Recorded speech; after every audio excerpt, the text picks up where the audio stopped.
Good morning everyone!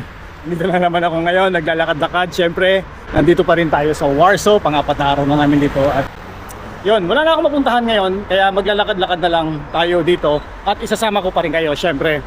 Pero, bago ang lahat, no, sa mga hindi lang nakakaalam, na itong Warsaw ay ito ang capital ng Poland.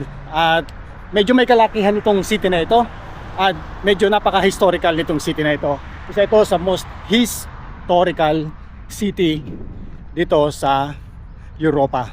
At isa rin ito sa most progressed city dito sa Europa. Nagiging itong isang financial hub ng Europe. Kasi tignan nyo naman, kung nakikita nyo yung mga building sa likod ko, ang lalaki ng mga building at ang bago ang mga structure. At maganda ang mga lahat-lahat ng bagay. Nagiging mabilis ang pag-unlad nila, yung progress. Kaya maganda dito sa Warsaw. Kung may bala kayong pumunta ng Poland, syempre daanan nyo itong Warsaw o malamang dito kayo maligaw. At hindi nyo pagsisisihan yan. Alam nyo ba na kapag naririnig natin usually o kapag sinabing Poland, ay madalas ang unang pumapasok sa isip natin ay history, World War at malamig na panahon. Pero grabe, no, pagdating mo dito sa Warsaw, ibang-iba ang vibe dito. Ibang-iba na noon at ibang-iba ngayon. Kasi ilang beses na kami nagpabalik-balik dito sa Warsaw at dito sa Poland. At bawat balik namin, napakalaki ng pagkakaiba. Nagiging very modern city itong Warsaw. Pero yung kaluluwa at history ay hindi nawawala. Hindi magulo. At yung pag naglalakad ka dito sa city center, ay pakiramdam mo para kang nasa halo ng old Europe at saka futuristic city. So ang Warsaw, sa mga hindi nakakaalam, ay ito ang capital ng Poland at isa ito sa pinakamalaking lungsod o city dito sa Central Europe. At may populasyon ito na mahigit 1.8 million. Medyo may karamihan ng tao dito, pero naka-spread sila kasi napakalaki nitong city na ito. Sa mga hindi lang nakakaalam, ulit, geographically, nasa gitna halos ng Poland itong Warsaw. Nahahati rin ito ng napakalaking ilog na tinatawag nilang yung Vistula River. Yung western side ng city ay yun yung may modern, itong kung saan ako naroon, ay ito yung may mga modern district. Yung eastern side naman ay mas artistic at mas raw, mas lokal ang mga vibe doon. Take note, nagiging bike city na rin ito kasi napakarami ng nagbibisikleta. May dedicated lane na rin para sa mga bike. Alam nyo ba na ang mga Polish people, sa unang tingin parang napakaseryoso nila, tahimik, reserved. Pero hindi, kapag nakausap mo sila, surprisingly, mga warm people sila at very respectful. Wala nga silang pakialam sa akin kung pag nagbablog ako. Hindi katulad sa ibang European country na titingnan ka talaga nila, lalo na pag may camera na, kasi pakiramdam nila ay nakukunan sila. Importante sa kanila, ayaw nila yung privacy, tsaka ayaw nila nahaharapan sila ng camera. Para mga ignorante lang sa panahon ngayon na puro may camera, mga cellphone, lahat ng bagay may camera, pero ayaw nila ng camera. At honestly, isa sa pinaka underrated thing dito sa Warsaw ay kung gaano sila ka-safe at ka-comfortable.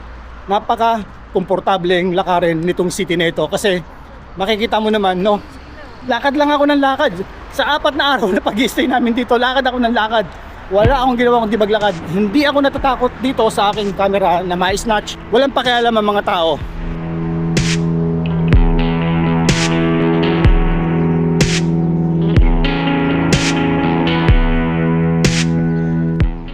Wow, ganda. Pahinga lang tayo dito sa may hagdanan na to para maganda. Pahinga lang tayo dyan. And then i-ano muna natin yung mga tao, i-mesmerize muna natin kasi gusto ko ma-experience yung mga vibes at saka local nila, way of living.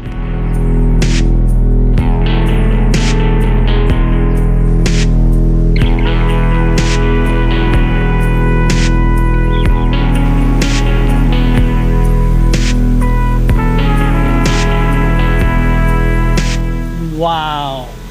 Ayan, yung Palace of Culture and Science. Nung una naming nakita itong structure na ito ay honestly medyo namangha kami ng sobra. Kasi habang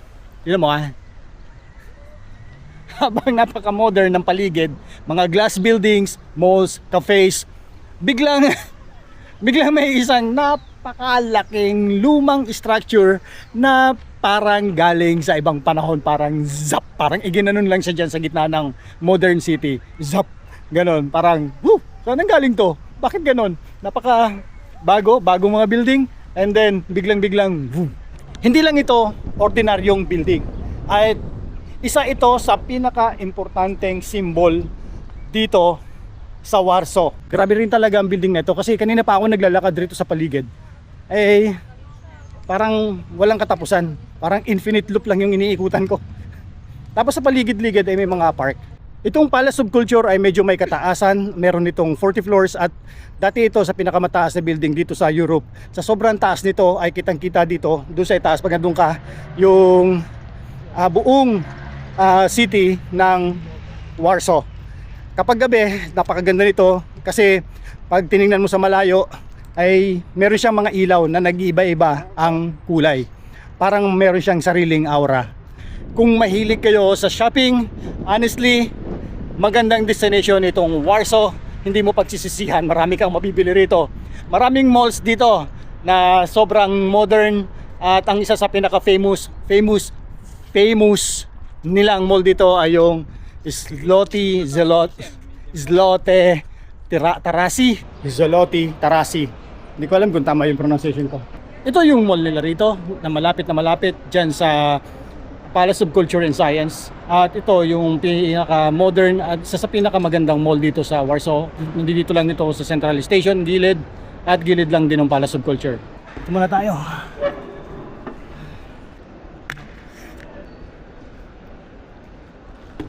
Hindi na kami masyadong nag-museum ngayon kasi medyo nawawala na yung interest namin sa mga museums. Simula nung nagpunta kami ng Louvre at saka museum sa Cairo, yung Cairo Museum, and then mga museum sa Italy. Biglang nawala yung mga interest namin sa museum kasi pag narating mo yung mga museums na yun na sobrang lalaki, para silang isang city sa loob mo, wala na yung interest mo sa mga mas maliliit na museum. Kaya dito sa Warsaw hindi na kami nag-museum. Ang tanging may recommenda ko lang sa inyo ay yung Science Museum nila. Ang isang interesting part na nagustuhan ko dito sa Science Museum ay yung bago nilang technology na ilalabas na nila yata ngayon sa market, na kagaya nito. Yung 3D printing ng body parts, gaya ng halimbawa natanggalan ka ng tenga, mag-3D print sila ng tenga. At totoong DNA ng tao ang gagamitin. Halimbawa, tatanggalan ka ng body part, tapos gusto mong ibalik yung body parts na yon, kukuha sila ng DNA sa'yo at iti-3D print nila yon ng eksaktong kagaya ng DNA mo para maikabit nila sa katawan mo para tumubo siya. Ito ang pinaka-work dito, itong electro theater na to. Panoorin natin. High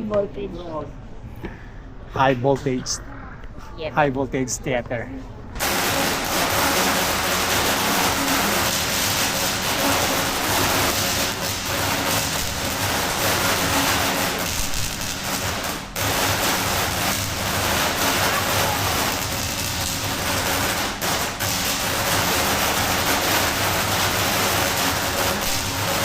Lalabas naman tayo dyan sa labas naman at maglalakad-lakad tayo dyan sa mga unbeaten streets, unbeaten path na mga kalsada na hindi puntahan na masyado ng mga tourist.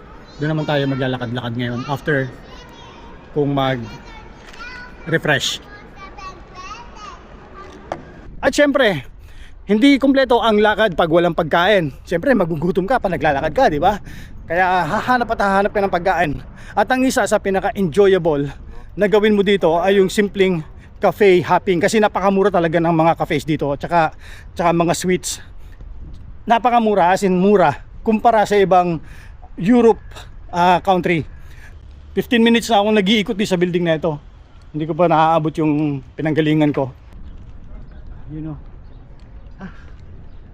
Ayan tayo. Woof. Sino siya? Mukhang sumasama ang panahon. Ang isa sa pinaka-magical dito, pag naglakad-lakad ka dito sa Warsaw, ay para sa akin lang para sa akin, ay kapag naglakad-lakad ka mula sa dito sa modern city papunta naman doon sa kanilang tinatawag na old town, para kang nag-time travel. Biglang nagbabago yung paligid. Yung dating yung nilalakaran mo na una na mga modern streets at saka modern buildings, sabay biglang mga cobblestone streets, colorful buildings, mga nagvo-violin, mga performers, street performers sa kalsada, mga maliliit na cafes, at yung pakiramdam na parang nasa movie ka. Ang ganda. Ang ganda. Babalik tayo rito bukas. Papakita ko sa inyo kung anong meron dito sa paligid ng Old Town at dito sa loob ng Old Town. Naglalaway na naman ako sa sobrang ganda. Lagi na lang ako naglalaway. Tululaway ko pag sobrang talagang ganda. Ganda oh. Wow, yan ang scenery. Sa may buwan dun oh, kung nakikita nyo. Dali, zoom ko. Ayun oh, may buwan dun oh. Kita nyo yun?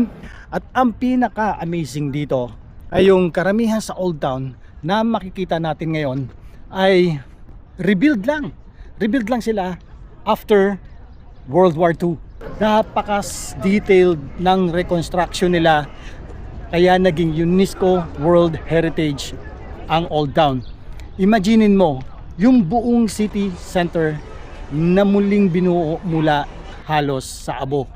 Pero alam nyo ba, alam nyo, ang pinaka shocking sa Old Town ay halos lahat ng makikita natin ngayon dun sa Old Town ay muntik nang mawala habang buhay. Noong unang panahon, doon nagsimula ang Warsaw. Noong around 13th century pa. Maliit lang itong settlement sa tabi ng Vistula River at napaka-strategic niya kasi yung location.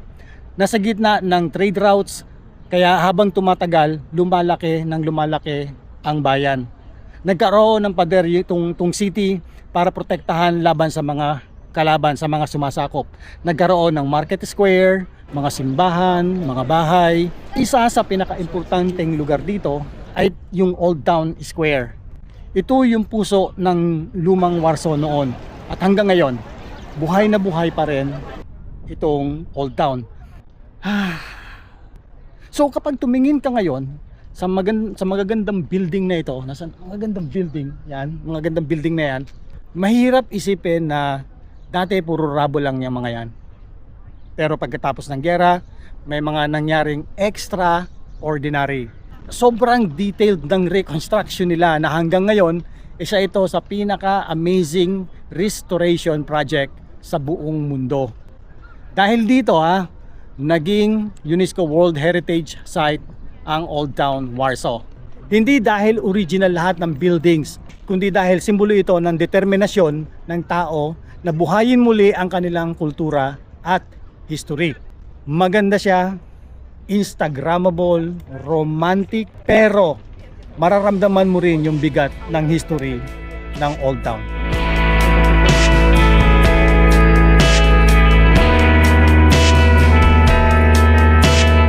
Ang ganda dito sa street na ito, ang tawag dito ay ayan, hindi ko alam kung paano basahin yan.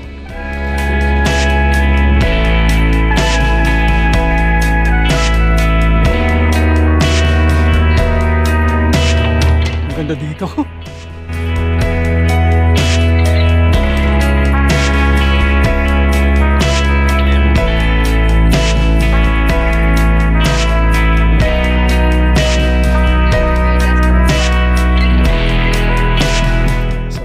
Tayo rito. Tingnan natin kung meron daan dito. Is there an exit here? Yeah. I'm going to Norblina. I think I'm lost. Norblina? Norblina, it's Yeah. not this way. Not this way? No.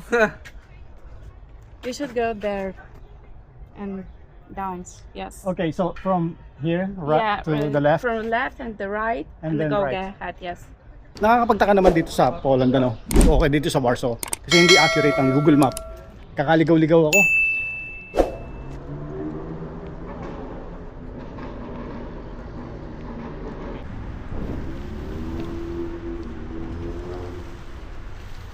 I think I'm lost. You must go there, then right. Then and- right. Yes. Okay. It's near, huh? Yes. It's this one. Yes. Okay. Alright. Cheers. Thank you. Hindi ko na alam kung saan ako pupunta. So, dapat nyo bang bisitahin ng Warsaw? Siyempre, karamihan ng mga tourist, no, pag nandito na sa Europe, ang target agad ay Paris, Rome, o London. Honestly, galing na din ako sa mga lugar na yon. At itong Warsaw ang isa sa hidden gem na masasabi ko sa inyo. Hindi ito overcrowded, mas affordable, malinis, modern, safe, at sobrang yaman ng kanilang history. So, kung pumunta kayo dito, i-recommend ako sa inyo ang Warsaw. Wala kayong pagsisisihan dito. At dito, no, habang naglalakad ka rito, mararamdaman mo ang resilience nitong city na to sa mga pinagdaanan nilang history. Kasi ito yung lugar na halos nabura noon. Uulitin ko na naman, no. Ito yung halos nabura noon. 85% itong city nito ay nasira. At ngayon ay isa na siyang modern European capital na punong-puno ng buhay. Yun. At siguro yun din na yung pinaka-special dito sa Warsaw. Hindi siya yung city na sisigaw para mapansin ng isang tourist, no. Dito, unti-unti kang i-impress nitong city na ito habang naglalakad ka sa mga streets. At sa bawat kalsada, may history. At sa bawat building, may kwento. At sa bawat mga cafe o plaza, may buhay na gumagalaw. Yun ang ating medyo mahaba-haba at maigsing kwento na simpleng paglalakad-lakad lang dito sa napakagandang city ng Warsaw.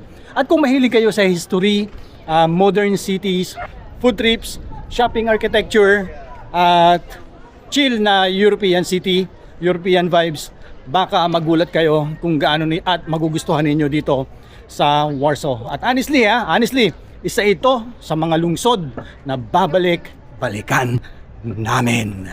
Yun. So, recommended. Visit Warsaw. Okay? Visit Warsaw.